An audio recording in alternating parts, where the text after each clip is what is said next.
the Quran in Surah Hajar. وَلَقَدْ خَلَقْنَا الْإِنسَانَ مِنْ صَلْصَالٍ مِنْ حَمَاءٍ مَسْنُونٍ.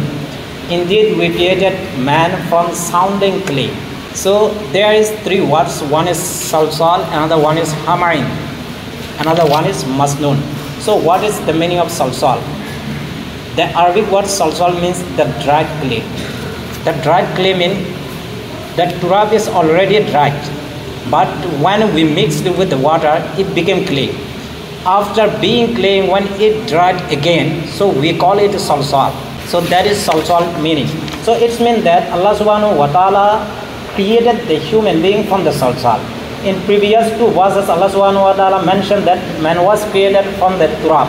In other words, Allah subhanahu wa ta'ala created the human being from the tree. So I have already mentioned what is different between both of them. In this ayah, Allah subhanahu wa ta'ala mentioned that I have created the human being from salsal. And other word is hamain. What is the meaning of hama? Hama means the black mud which has become so rotten as to be in a firm state. It means also when we make a shape with the clay, and if we burn it, so it became like black. We call it hamai. In other one is masnoon. And masnoon means masnoon has double meaning. One is rotten clay which has become greasy, and other meaning is clay which has become molded into a shape. Anyway, I wanted to say only that Allah subhanahu wa ta'ala didn't create the human being only from a single thing within a time. Allah subhanahu wa ta'ala spent a long time to create the human body.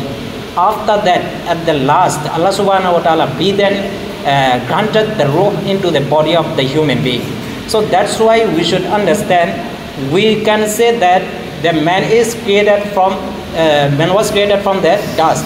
But we should also understand that it is not a normal dust. Allah subhanahu wa ta'ala made a lot of changing in it. After that, the human body came to exist. We should understand here one thing, why Allah subhanahu wa ta'ala did like this. Why Allah subhanahu wa ta'ala took so long distance and time to create the human body shape. Otherwise, Allah subhanahu wa ta'ala has the ability, the power to create anything, everything within a single time, within a second. Just the saying kun, so everything will came to exist. If Allah subhanahu wa ta'ala say, if he want to create anything, just he need to say kun. Even he doesn't need to say kun, that just if he desires, so everything should come to exist.